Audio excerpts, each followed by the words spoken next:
No, No, and Thrice No is a main story mission of Red Dead Redemption 2, and we are playing through every mission in order as part of our RDR2 mission series. Hello, So let's Mary start Beth. the mission. How are you, Arthur? Fine. How are you? Arthur finds Mary Beth sitting Well, quietly I at think. camp, It's her been quite a attention while we've focused on had. the pages of her We're still journal. alive. The late afternoon sun cast a warm glow No over the camp, regrets?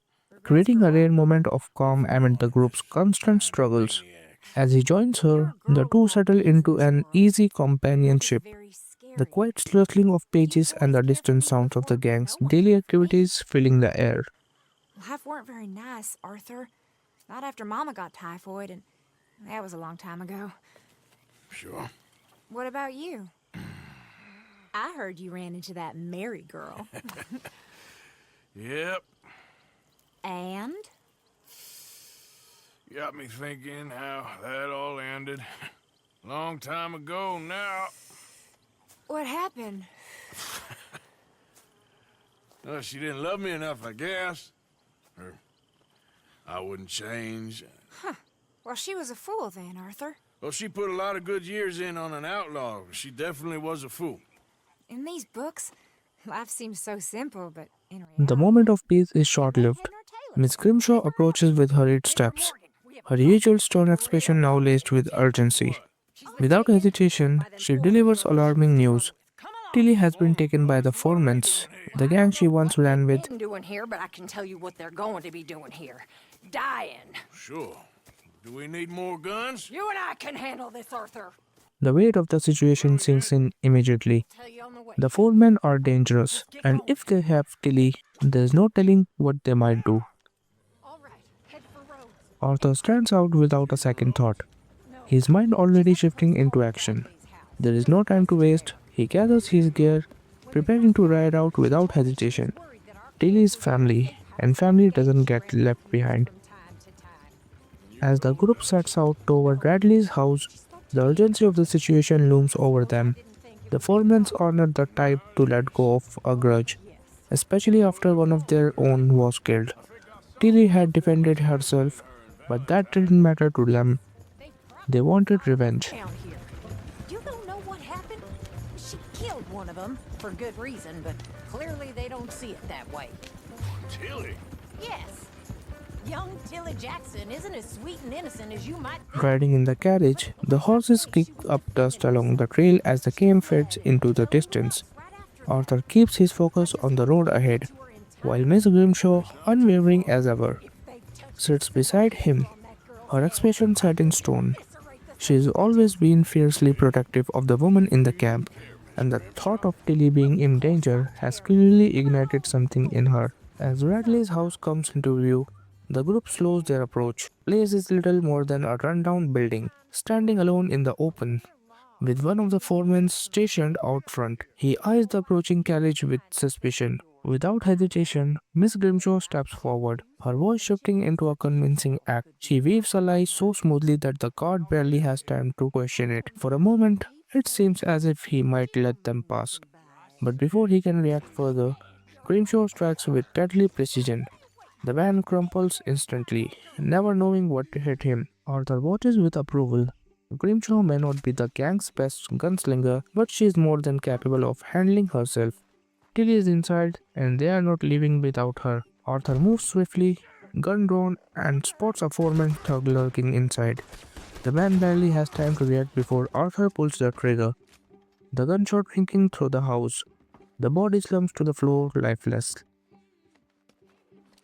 With the immediate threat neutralized, Arthur strides toward the back of the house, where a single closed door stands in his way. He knows Tilly is behind it, but he also knows she won't be alone. Bracing himself, he swings the door open, revealing another foreman inside. Weapon raised.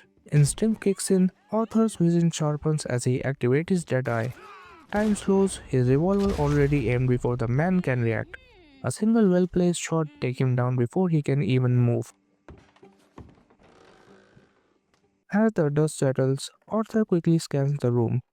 There, bound but unharmed, is Tilly.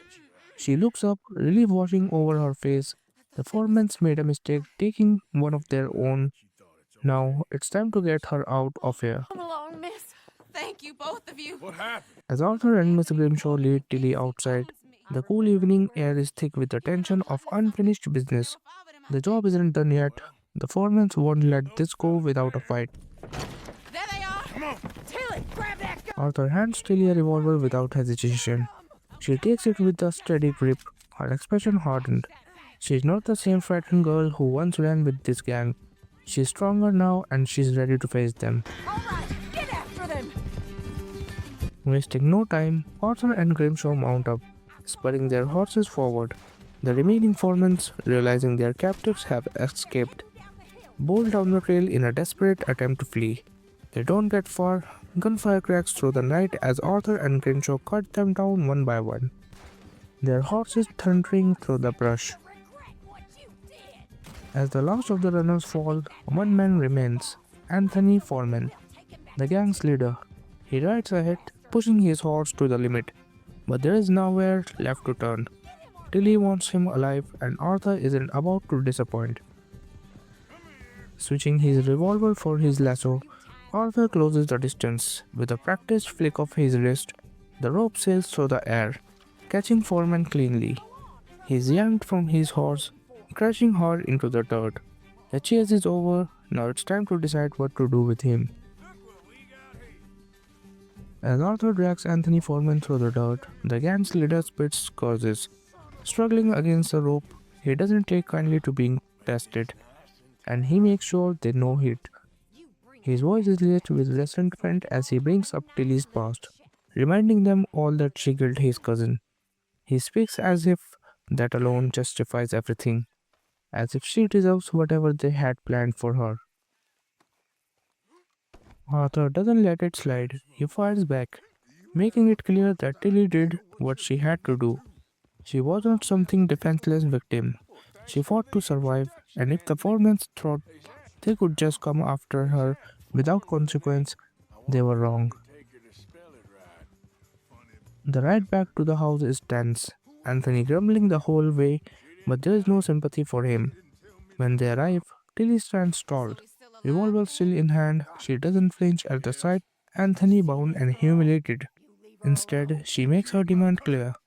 She wants him to tell the rest of his gang to leave her alone. This ends here. Mama for breakfast! She's mine! She ate yours! Now the choice is Arthur's. He can let Anthony live, allowing him to carry the message back, or he can make sure the foremen never come after Tilly again by putting a bullet in him. Either way, Tilly walks away free, and the foremen will learn that messing with her and the band or Linde gang comes at a price. Arthur! You want that? I want him to go away and tell the remaining of his cousins and the clowns he rides with to leave me alone. Now, you think you can do that, Anthony? Or should I slit your throat and just save us all the bother? I'll leave you alone. History is done. History is never done. It's your call, Arthur. But I'd slit his throat. Go on. All right, you. Let's get you home. Yeah! Now get out of here. With the fate of Anthony Foreman decided, the dust settles, and the gang rides away, leaving the events of the day behind. Tilly is safe, and the message is clear. The Foremans made a mistake, and they won't get another chance. As Arthur returns to camp, there is little time to dwell on what just happened. The gang's troubles are far from over, and Dutch has something new planned. A different kind of job is on the horizon, one that involves high society, wealth, and deception. And the mission ends here.